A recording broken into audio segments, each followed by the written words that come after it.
Bismillahirrahmanirrahim. Assalamualaikum warahmatullahi wabarakatuh. Alhamdulillahi rabbil alamin, wa bihi nasta'in wa ala umurid dunya waddin. Wassalatu wassalamu ala sayyidil mursalin sayyidina Muhammadin wa ala alihi wa ashabihi wa man tabi'ahum bi ihsanin ila yaumiddin, amma ba'du. Asyrul muslimin rahimahumullah. Qala Allah ta'ala fil Qur'anil Karim, a'udzu billahi minasy syaithanir rajim. Bismillahirrahmanirrahim. Ya ayyuhalladzina amanu kutiba 'alaikumus syiyamu kama kutiba 'alal ladzina min qablikum la'allakum tattaqun. Hai orang-orang yang beriman, diwajibkan untuk kita berpuasa. Yang dimaksud di sini adalah puasa Ramadan. Karena puasa yang wajib adalah puasa Ramadan di antaranya. Selain daripada puasa membayar hutang Ramadan, puasa Ramadan, membayar hutang puasa Ramadan, puasa kafarat, sekaligus puasa nadar, itu wajib. Kutiba alaikumus syiyamu, diwajibkan bagimu berpuasa, kama kutiba alal ladzina min qablikum, orang-orang sebelum kamu, sebelum kita itu puasa juga. Tujuannya apa? La'allakum tattaqun, agar kita menjadi orang-orang yang bertakwa. Ayyaman ma'dudat, hanya beberapa hari saja, 1 bulan saja. 11 bulan silahkan makan, silahkan siang-siang, minum silahkan siang-siang. Tapi untuk 1 bulan Ramadan, maka kita diwajibkan untuk berpuasa. Faman kana minkum maridan aw ala safarin fa iddatun min ayyamin ukhra. Barang siapa yang di antara kamu mungkin dalam perjalanan nantinya, perjalanan yang jaraknya 90 km kurang lebih, maka dia boleh untuk tidak berpuasa pada hari itu. Tapi nanti di luar Ramadan diganti.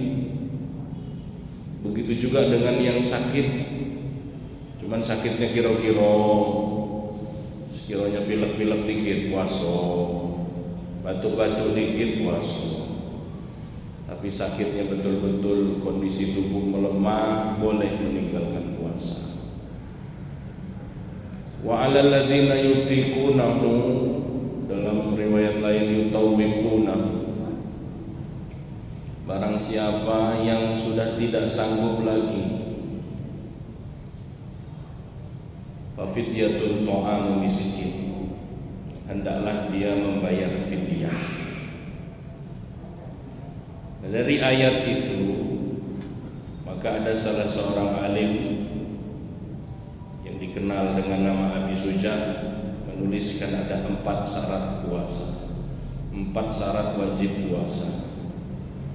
Yang pertama Islam, karena perintah puasa ini alladzina amanu, untuk mereka yang beriman, untuk mereka yang Islam.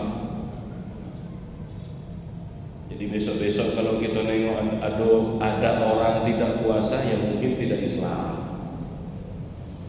mungkin tidak Islam. Islam dia Pak Ustaz, maka syarat yang kedua. Syarat yang kedua namanya al-baligh, sudah baligh. Baligh itu ditandai mimpi basah bagi laki-laki, menstruasi bagi perempuan. Belum mimpi basah, belum menstruasi, tapi umurnya sudah 15 tahun, berarti sudah balik.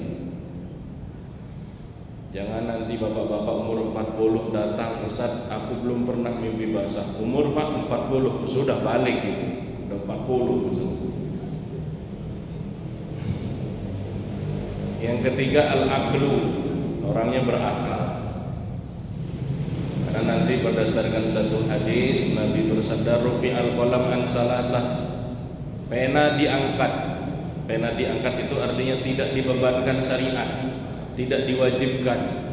Anis sobi hatta yahtali, anak kecil itu tidak wajib puasa. Jangan anak umur 4 tahun dipaksa puasa, jangan. Umur 5 tahun belum, umur 7 tahun baru diajarkan, mulai sanggup dia untuk berpuasa. Tapi kalau mau belajar dari umur 6 tahun ya nggak apa-apa juga.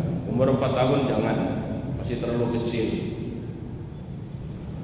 Umur 6 tahun ya silakan. Andai pun tidak kuat sampai maghrib, sampai zuhur nggak apa-apa.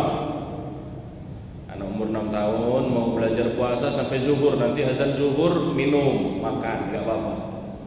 Ya, anaknya aja, bapaknya jangan ikut-ikutan. Nanti bapaknya ikutan pula. Aku nemani anakku makan Pak Ustaz. Nah.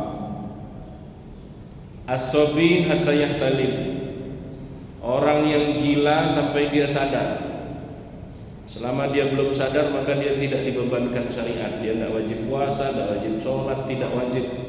Kalaupun dia melakukan dosa tidak dihitung dosa. Kenapa? Rufi'al qalam. Orang yang tidur sampai terbangun, anak kecil sampai dia baligh, sampai dia mimpi, sampai dia menstruasi, kemudian orang gila sampai sadar. Seorang muslim yang baligh, yang berakal, kemudian al-qudratu 'ala siyam. Ini syarat pamungkas. Dia mampu. Dalilnya apa? Itu tadi 184. Wa 'alal ladzina yutiqunahu fidyatun ta'amu miskin. Yang tidak lagi sanggup untuk berpuasa membayar fidyah. Nah, cuma masalahnya sekarang, kemarin ada yang nanya itu, bagaimana mereka yang tidak sanggup lagi bayar fidyah? Artinya puasa nggak bisa, bayar fidyah pun duitnya nggak ada. Artinya miskin. Puasa nggak bisa, bayar fidyah pun tak bisa. Bagaimana orang yang tidak bisa membayar fidyah? Yang pertama, kalau memang benar-benar nggak bisa, nggak ada betul duitnya, maka ya sudah, dia tidak membayarnya. Dengan catatan memang nggak ada duit.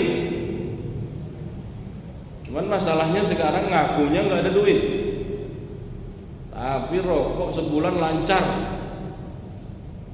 katanya duitnya nggak ada, tapi buat beli kopi sebulan ada. Nah, itu berarti bukan nggak ada duit, itu berarti nggak mau ngeluarin duit. Lagi pula fidyah itu kan ketentuannya 1/4 daripada zakat fitrah. Ini mesti dicatat baik-baik. Jangan sampai kejadian yang sudah-sudah bayar fidyah lebih mahal dari zakat fitrah. Itu secara ketentuan jelas salah. Karena yang namanya fidyah itu 1/4 zakat fitrah. Kalau zakat fitrahnya katakanlah nilai tertingginya 3 kg beras, 3 kilo beras, ambillah nilai tertinggi, karena kan dari 2,2 sampai 3 gitu. Ambillah yang paling tinggi 3 kilo. Maka fidyah itu 1/4 daripada itu, 3/4. 1/4 dari 3 kilo itu kan 3/4, 0,75 gram per hari. Genapkanlah 1 kilo, genapin biar enak hitungnya. 1 kilo kalau dikali 30 hari berarti kan 30 kilo beras bayar fidyah itu. Jadi kalau sekilonya sekarang 15.000 kali 30 kan 450.000. Nggak sanggup bayarnya Pak Ustadz, nggak ada duitnya 450.000 dalam rentan 1 tahun. 450.000 itu dalam waktu 1 tahun keluar. Yang dalam artian kalau mau dicicil, kalau tiap hari nabung 2.000 pun, 2.000 perak, 2.000 rupiah, itu tiap hari nabung 2.000, dalam 300 hari itu sudah dapat duit 600 lebih untuk bayar fidyah itu 2.000, atau 450.000 dia tidak sanggup, kakek tadi tidak sanggup puasa, nenek tadi tidak sanggup puasa, anak beranaknya 7. Nah, cara wong dulu kan banyak anak 8, 10. Ya masa sih 10 anaknya nggak bisa ngumpulin duit 450.000? Masa sih? Nggak ada duit Pak Ustaz. 10 orang untuk ngumpulin duit 450.000 untuk bayar fidyah, nggak ada duit kata anaknya. Padahal rokok anaknya tadi Sampurna, Gisamsu, sanggup ya. Maka sebenarnya berarti bukan nggak ada duit. Jadi ketentuannya kalau benar-benar nggak bisa bayar, beneran nggak bisa bayar, dianya nggak bisa, anaknya nggak bisa, cucunya nggak bisa, maka dia tidak diwajibkan. Puasanya tidak wajib, bayar fidyahnya tidak wajib, cuma tidak permanen. Karena yang namanya miskin kaya itu kan tidak permanen dia. Jangan kita sangka kekayaan kita hari ini permanen, itu salah. Kemiskinan yang menimpa seseorang permanen, itu nggak ada yang permanen. Hari ini nggak bisa bayar fidyah karena memang duitnya nggak ada.